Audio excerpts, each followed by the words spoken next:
أعمل بحياتي، شو بدي أسوي بحياتي، شو بدي أنجز، شو بدي أعمل إشي للمستقبل، شو بدي أطور من حالي بشو. كنا زي هيك، فهمت علي كيف؟ فخلص شو عملت؟ دخلت على صفحة التيك توك، شلت كل الفيديوهات اللي بصفحتي، كل الفيديوهات القديمة شلتها كلياتها، مسحت الفيديوهات كلياتها، خليت بس كم فيديو لإلي، وخليت كم فيديو حلو، يعني كم فيديو هيك غالي علي، يعني تعبت وأنا بعمل فيه، فهمت علي؟ بحب هدول الفيديوهات اللي بحبهم موجودة بصفحتي. ومحيت كل الفيديوهات اللي بصفحة التيك توك.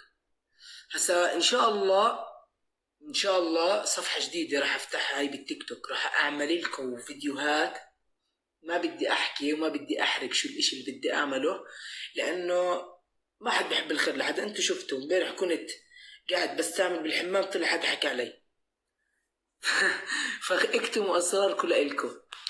فإن شاء الله ركزوا معي، تكتبوش أسماء، بحكي موضوع مهم، ركزوا معي فينا نوصل لشغلة، ركزوا معي، ركزوا أمانة، ركزوا كثير منيح معي، ركزوا، هاي بقولكم، لأنه راح أحكي كم موضوع حساس وبدي إياكم تفهموهم كثير منيح، لأنه في كثير ناس مش فاهمة هذا الموضوع. والله العظيم أتمنى يا ريت إنكم تفهموا هذا الموضوع اللي بدي أحكي فيه، لأنه مضايقني. فقعدت مع حالي وحذفت كل الفيديوهات اللي بصفحتي بالتيك توك. أوكي إن شاء الله خلال يومين حيبلش ينزل إشي غريب لأول مرة بعمله بالسوشيال ميديا، راح ينزل تيك توك وإنستغرام وشورت يوتيوب، بس تركيزه حيكون وين؟ بالتيك توك. هسا تاني شغلة، أنا من النوعية اللي، ثواني أعطوني شوي بس.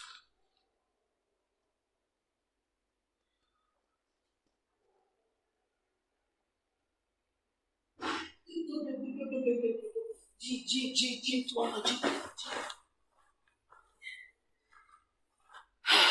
بسم الله.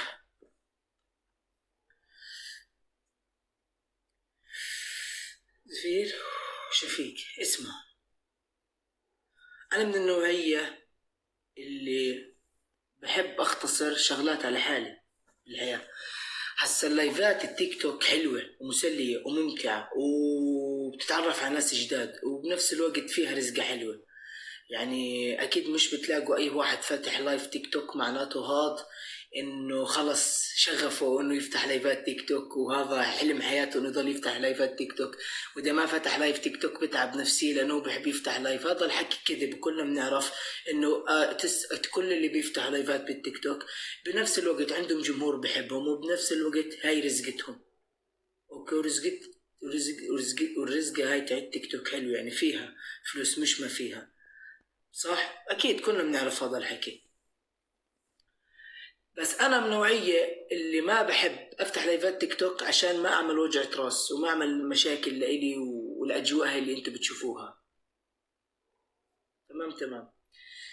فلما قبل يومين صدفة، قبل 5 أيام طلعت لايف مع ريدر صدفة، وشفت ندى طلعت بالجست.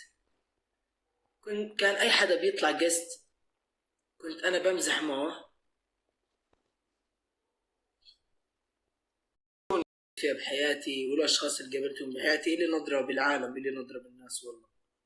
فشفت البنت كثير أمورة وطيوبة ومرحة ومزوحة وزي هيك، فصرت أمزح وأعطي حكي ومزح وضحك وفرفشة ونسمع أغاني، وانتو كثير كمان حبيتوها عندي، فهمت علي؟ استلطفتوها.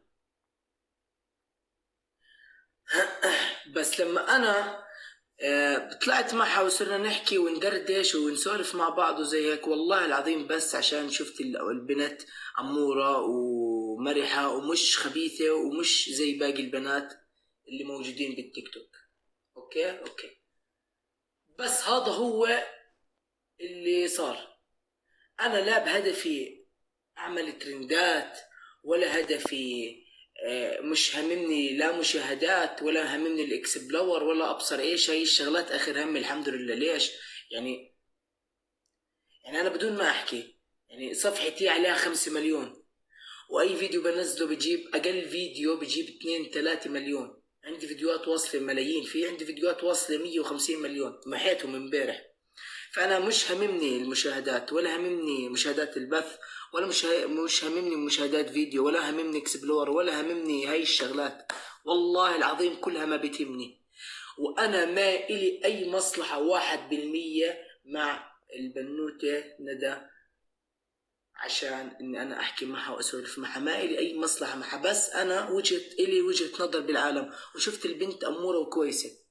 حتى امبارح لما الشخص غلط علي ببثها وهي ما قدرت ترد، اقول لكم شغله، انا لو شفت انه ندى ما جاوب، ما ردت، ما دافعت عني، لو شفت ندى هي ما حبت تدافع عني، بزعل منها وبعمل لها الغاء متابعه وخلص، ما برجع بحكي معها. بس يا اخوان، لو بنت اللي كانت مع الشخص اللي غلط علي، لو كان طالع مع بنت وقحة كانت غلطت عليه وعرفت تجاوبه وعرفت تسكته. بس البنت ما إلها على الجو الردود والقصف وهاي الشغلات، عشان هيك ضلت ساكتة، وعشان هيك أنا ما زعلت منها. فهمتوا علي كيف؟ عشان هيك أنا ما زعلت منها، لأنه هي محترمة. لو إنها مو محترمة كان عرفت تجاوبه وكان عرفت تسكته. فهمتوا علي؟ فهمتوا؟ فهمتوا ولا لا؟ فاهمين علي؟ والله العظيم برجع وبحكي لكم، أنا لو حسيت 1% إنه ندى في شخص طلع معها قدام الناس وغلط علي وغلط عليها، هي ما عرفت ترد عليه، لو أنا بشك إنه ندى ما ردت عليه لأنه هي ما بدها تدافع عني، بحكي لكم والله العظيم مش إلغاء متابعة، بعمل بلوك، مو فارقة معي. بس والله العظيم ما عرفت ترد عليه لأنه بنت محترمة، وأحرجها قدام الناس، وأحرجها قدام كثير ناس، وهي ما عرفت ترد عليه لأنه هي محترمة. اعتذر اليوم غصب عنه، بدي يعتذر لأنه غلط بحق بنت، يعني غلط بحقها وما له علاقة فيها 1%. أنت تطلع مع بنات، تحكي كلام، بتخبص، بتعمل، بتساوي، ما حدا بيتدخل فيك. مش تعمل فيها إنه أنا والله إنه أنت بنت الجزائر دافع عنك. ليش؟ أو أنا ابن الأردن وابن فلسطين وبدافع عن بنت الجزائر برضو، أنا ما بغلط فيها ولا باجي فيها. فهمت علي؟ لا تقلبها دول، وتقلبها هو بقلبها دول انه انت من الجزائر وانا من ليبيا ولازم ادافع عني. لا لا يا اخوان، احنا كنا ايد واحده، وانا ما عندي مشكله مع اي دوله، كلهم على عيني وراسي. انا بحب اهل ليبيا وبحب اهل الجزائر والحمد لله ما عندي عنصريه. بس انت بتروح بتخبص وبتعمل وبتساوي مع مليون بنت، وجاي بدك تعلم بنت مؤدبة، تعلمها، جاي انت تعلمها الاحترام. فاهمني على اساس انت كيف جاي تعلم بنت الاحترام وانت بنفسك مش محترم وما بتحترم الناس اللي عندك اصلا؟ انت بتطلع بنات، صرت تتهبل وبتحكي كلام وزائد 18 وبتقعد وبتحكي وبتخبص وبتغلط. شفتني اجيت واستشرفت عليك؟ لا، لانه انت اخر همي، لاني انا ما الي فيك، لانه انا ما الي فيك. ليش احكي عنك؟ اعمل اللي بدك اياه، هاي حياتك وانت حر فيها. بس انت شو دخلك تيجي تقعد تستشرف على بنت؟ تمام؟ يعني ما بدي اقول بتسوى كل 50% من الناس اللي انت بتطلع معهم، جاي تستشرف عليها، ما بيطلع لك. اهل ليبيا على راسي، مع كل احترامي لاهل ليبيا، مع كل احترامي لكل الناس اللي بتتابعنا، ما إلك حق تيجي تغلط في حقها ببثها وتغلط علي. فهمت علي؟ لو غلطت عليها لحالها يعني انا ما بقدر احكي، لانه هي يعني انت غلطت عليها لحالها. فهمت علي كيف؟ انا اطلع واتدخل، انا مش من النوعية اللي اوكي طلعت معها بث غلطت عليها، انا مو من النوعية اللي افتح لايف واقعد ادافع عنها واعمل دراما وهي الشغلات. لا خلص، هي عرفت انك انت شخص مو منيح وغلطت عليها وبتطلعك من حياتها.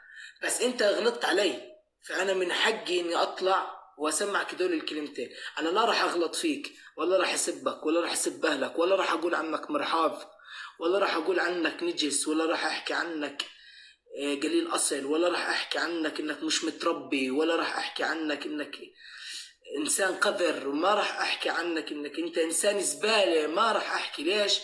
لانه انا ما بدي هيك، يعني انا ما بدي احكي عنك، انا ما بدي احكي عنك، فهمت علي؟ يعني انا هسه بامكاني يعني مش بامكاني اطلع اقول لهم يا اخوان هذا الشخص نفس الكلام اللي حكيتهم، بس انا ما بدي احكي عنك. ليش؟ احكي لي ليش. لانه ما بدي انزل المستوى تبعي، ما بدي انزل مستواي، مستحيل انزل مستواي، مستحيل، مستحيل. بس رجاء، رجاء، فضلا وليس امرا، لكل حدا بيحضر البث، الفلسطيني والاردني والجزائري والليبي والتونسي، انا ما بحب احكي بالدول، فاتمنى ما حدا يزعل اني انا حكيت بالموضوع، انا ما غلطت على حدا، بس انا ناقشت بالموضوع. اتمنى انكم يعني لا تتضايقوا اني انا حكيت بالموضوع، يعني انتم ما خصكم تسمعوا هيك كلام ودراما وهيك شغلات، بس انا من حقي اطلع ورد عشان اورجيكم وجهة نظري بالموضوع، بس لا اكتر. انا لا بدي لايفات، مش مهتم اني افتح لايفات، واللايفات مو رزقتي، لو انها رزقتي بحكي لك، اللايفات مش رزقتي. فانا ما لي علاقة انا في انت اللي بتعمل فيه والجو اللي بدك اياه بالتيك توك، انا ما بدي. يعني انت بدك تعمل دراما وبدك تعمل مشاكل، انا ما بدي. ليش؟ لان انا مش تيك توكر بفتح لايفات، بدي يعني خليني افهمك، انا رزقتي مش معتمد على التيك توك، الحمد لله، عندي اعلاناتي، عندي شغل الخاص، عندي حساباتي، عندي كل اشي، الحمد لله رب العالمين، شبعان. بس هذا بدي لك اياه. يعني انا بس بدي اسالكم سؤال حبايبي، سؤال صغير، بتحبوا افتح لكم كل يوم لايف ساعة زمن ولا لا؟ بتحبوا افتح باليوم لايف ساعة زمن كل يوم ولا لا؟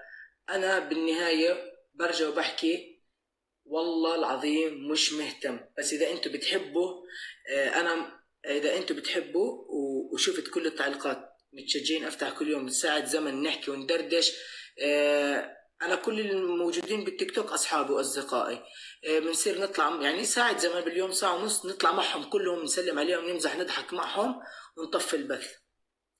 صابرينا شكرا كتير لك. كل الموجودين بالتيك توك، اي حدا مشهور بالتيك توك كلهم اصدقائي، وكنا علاقتنا مع بعض كثير كويسه، لانهم هم لا بيغلطوا علي ولا انا بغلط عليهم، فهمت علي كيف؟ نصير نطلع معهم نمزح نضحك، نخلص قستات واسكر. بس ما بينفع اني كل يوم افتح الكنباي لانه ظهري بصير يوجعني. فاليوم بجيب كرسي ولا بجيب لي اشي، بجيب طاوله، لاني انا خربت الصالون بيني وبينكم. شكرا على القلوب حبيبي، شكرا لدعمكم، شكرا لرسائلكم الحلوه، بحبكم. مخرب الصالون كله. فاليوم بجيب كرسي، بجيب طاولة بس للبث. ساعة، ساعة قليل، ما بنشوف، بس انه اكتر من ساعة ونص لا. ليش يا اخوان؟ مش اني انا شايف حالي عليكم واني انا تبع اشغال وبزنس، لا والله، انا ماليش على هذا الجو. بس يا اخوان والله انا عندي باليوم، في عندي بطولة ملاكمة قربت بدبي، فلازم اتمرن، انا كل يوم بتمرن ساعتين بالجيم، يعني بنتي يعني بمشي ساعة، يعني أنا الصبح بصحى من النوم بمشي ساعة، بلعب خواصر ساعة، خواصر ربع ساعة، معد ربع ساعة، بالليل بتمرن أوزان، بعدين بمشي ساعة، بلعب خواصر ربع ساعة ومعد ربع ساعة، فآخر اليوم بكون نمتي.